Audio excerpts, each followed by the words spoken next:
শরীরের কোথায় তিল থাকলে কি হয়, শরীরের কোন জায়গায় তিল থাকলে কি হয়, এটা আমরা জানার চেষ্টা করব। প্রিয় ভাইরা, অনেকেরই শরীরে তিল আছে। কারো মাথায় তিল আছে, কারো কপালে তিল আছে, কারো ভুরুতে তিল আছে, কারো চোখে তিল আছে, কারো চোখের ভিতরে তিল আছে, নাকের উপরে তিল আছে, মুখে, ঠোঁটে, ইভেন কারো সিক্রেট এরিয়াতে তিল আছে, হাতে তিল আছে, পায়ে তিল আছে। বিভিন্ন জায়গায় আমাদের শরীরে তিল থাকে। আমরা জানার চেষ্টা করব কোন জায়গায় তিল থাকলে আপনার ভাগ্যে কি আছে, বোঝার চেষ্টা করব। প্রিয় ভাইয়েরা, আসুন, মাথায় যদি কারো তিল থাকে তাহলে তার বুদ্ধি বিবেক ভালো থাকে, ব্রেন ভালো থাকে, এটা বলা হয়েছে। যদি কারো কপালে তিল থাকে তাহলে তার ভাগ্য অনেক ভালো, সে হয়তো অনেক ধনী হবে, এটা বলা হয়েছে। যদি কারো ভুরুতে তিল থাকে, ডান পাশের ভুরুতে যদি কারো তিল থাকে তাহলে সে বিচক্ষণ হয়। বাম পাশে যদি ভুরুতে কারো তিল থাকে তাহলে সে অনেক সময় একটু অ্যাবনর্মাল টাইপের হাবাগুবা হয়। যদি কোনো ব্যক্তির দুই ভুরুর মাঝখানে তিল হয় তাহলে তাকে দুইটাই ধরা যেতে পারে। যদি কোনো ব্যক্তির চোখের উপরে তিল থাকে তাহলে সুন্দর দৃষ্টি ক্লিয়ার থাকে তার। যদি কারো চোখের ভিতরে তিল থাকে তাহলে সে ব্যক্তি সঠিক বিচার করতে সক্ষম হয়, অর্থাৎ সে দুই চোখে ভালো মন্দ এটা বুঝতে পারে, কোনটা সঠিক কোনটা বেঠিক, তার জন্য বা কোনো বিচার করতে গিয়ে সঠিকভাবে বিচার করতে পারে। আবার যদি বাম পাশে কারো তিল থেকে পড়ে, বাম পাশে মণির মধ্যে চোখের ভিতরে যদি কারো তিল থাকে তাহলে সে ব্যক্তি সঠিক বেঠিক এটা অনেক সময় ডিসাইড করতে পারে না, পার্থক্য করতে পারে না, সঠিক বিচার করতে পারে না। যদি কোনো ব্যক্তির নাকের উপরে তিল থাকে তাহলে সে ব্যক্তি সুন্দর যাচাই বাছাই করতে, অর্থাৎ অনেকের পছন্দ আছে ভালো না, যে একটা পছন্দ করেছে কেউ সেটা পছন্দ করে না। আবার অনেকে আছে একটা জিনিস পছন্দ করেছে, এটা সবাই পছন্দ করে, যে দেখতে খুব সুন্দর। হতে পারে কোনো একটা ব্লেজার, একটা টি শার্ট, হতে পারে কোনো মেয়ে, হতে পারে যে কোনো তার প্রয়োজনীয় কোনো কিছু, যে পছন্দ করলে সবাই পছন্দ করে যে খুব ভালো হয়েছে। আবার কারো কারো পছন্দ ভালো হয় না। তার নাকের উপরে তিল থাকলে সে সঠিকভাবে যাচাই বাছাই করতে পারে। এরপরে আছে যদি মুখের ডান পাশে তিল থাকে, মেয়েদের বিশেষ করে, তাহলে হয় কি, তাকে তার স্বামী অনেক বেশি ভালোবাসে। যদি কোনো ব্যক্তির ঠোঁটের উপরে তিল থাকে তাহলে সে অনেক আদর পায়। যদি মেয়ে হয় তাহলে হাজব্যান্ডের পক্ষ থেকে অনেক আদর পায়। আবার যদি ছেলে হয় তাহলে তার ওয়াইফের কাছ থেকে অনেক বেশি আদর পায়, ভালোবাসা পায়।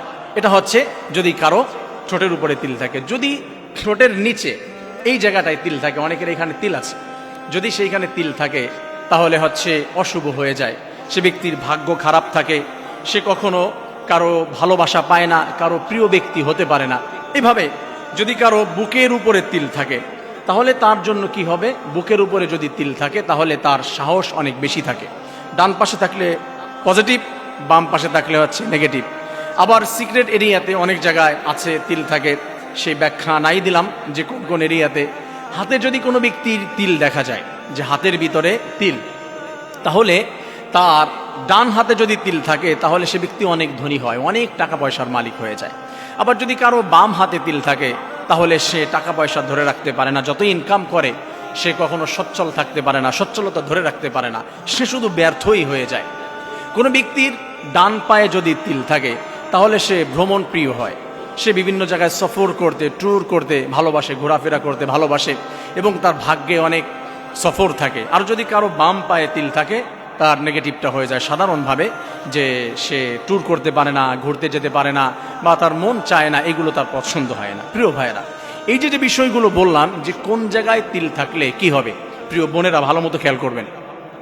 আমরা অনেক সময় অনেক জ্যোতিষীর কাছে, অনেক কবিরাজের কাছে, অনেক গণকের কাছে আমরা চলে যাই, সে আমাদের হাত দেখে, আমাদের তিল দেখে নির্ণয় করে দেয় যে আপনার ভাগ্যে কি আছে, এইগুলো বলে দেয়। আসলে তিল সাধারণত কিভাবে হয়, কোষ, আমাদের শরীরের ভিতরে কোষ আছে, অসংখ্য কোষ দিয়ে আমাদের এক একটা অঙ্গ গঠিত। এই কোষের মিশ্রণ, কোষ একত্রিত হয়ে এবং কোষের সংঘর্ষ, এটা সায়েন্টিফিক আলোচনা করতে গেলে অনেক সময়ের ব্যাপার। এই কোষের মাধ্যমে একটা তিল তৈরি হয়। কোনো মানুষের শরীরে যদি তিল থাকে তাহলে তার কোনো ক্ষতি হয় না, যে এখানে তিল আছে এই ক্ষতি হবে, তিলে কোনো ক্ষতি হয় না। এটা মেডিকেল সায়েন্স বলেছে, এই তিল থাকলে এই ক্ষতি হবে, তিলটা উঠিয়ে ফেলতে হবে, তিল রিমুভ না করলে সমস্যা হয়ে যাবে, এ ধরনের কথা অনেকে বলে থাকে, কিন্তু এর সঠিক কোনো ব্যাখ্যা মেডিকেল সায়েন্স দেয়নি। আমি শুরুতে আপনাদের যে কথাগুলো বলেছি, কোথায় তিল থাকলে কি হয়, আসুন এটার সঠিক ব্যাখ্যা কোরআন এবং হাদিস থেকে আমরা জানার চেষ্টা করব। কোরআনে এবং হাদিসে ঘেটে তিলের শুভ বা অশুভ, তিল থাকার কারণে মানুষের কোনো ক্ষতি বা উপকার কি হবে না হবে এর কোনো ব্যাখ্যা কোরআনের ভিতরে পাওয়া যায় না। নাউজুবিল্লাহি মিন যালিক।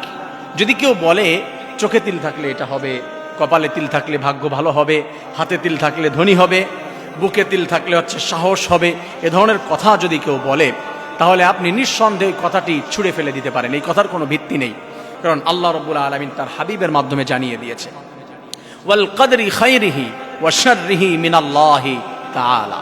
ভালো এবং মন্দ যা কিছু হয় সব কিছু কেবলমাত্র শুধুমাত্র একজনের পক্ষ থেকে আসে, সে হচ্ছে আমাদের রব, আমাদের সৃষ্টিকর্তা আল্লাহ রাব্বুল আলামিনের পক্ষ থেকে আসে। অর্থাৎ মানুষের কোনো তিল, মানুষের হাতের রেখা, এইগুলো মানুষকে ভাগ্য পরিবর্তন করতে পারে না। হ্যাঁ, মানুষের ভাগ্য বা মানুষের কপালে যেটা আছে এটা অনেক সময় দোয়ার মাধ্যমে পরিবর্তন হয়ে থাকে, অনেক সময় দোয়া করার মাধ্যমে পরিবর্তন হয়, আল্লাহ যেটা লিখে রেখেছে। তবে আরেকটি বিষয় আল্লাহ তাআলা বলছে, ওয়ামা আসাবাকুম মিন মুসিবাতিন ফাবিমা কাসাবাত আইদিকুম। যে বালা মুসিবত বিপদ আপদ তোমাদের উপরে আসে, মনে রাখবে এইগুলা সব তোমাদের হাতের কামাই, তোমরা যেটা ইনকাম করেছো, অর্থাৎ তোমরা যে কাজ করেছো সেই কাজ অনুযায়ী তোমাদেরকে ফলাফল দেওয়া হয়েছে। অর্থাৎ ভাইয়েরা, আমরা যে আলোচনা করছিলাম কোথায় তিল থাকলে কি হবে, মানুষের শরীরের বিভিন্ন জায়গায় তিল রয়েছে, কোথায় তিল থাকলে তার ভাগ্যে কি আছে, যে বিষয়টা আমরা বলছিলাম, এটার কোনো ভিত্তি কোরআন এবং হাদিসে পাওয়া যায় না। তিলের মাধ্যমে কোনো পরিবর্তন ভালো বা খারাপ হবে না, সব হবে আল্লাহ তাআলার পক্ষ থেকে। আসুন আমরা কোরআন হাদিসকে মেনে নেই এবং মানুষের ধারণা, চিন্তা, মানুষের গবেষণা থেকে সরে এসে আল্লাহর কোরআন হাদিসকে মানার চেষ্টা করি। আসসালামু আলাইকুম ওয়া রাহমাতুল্লাহ।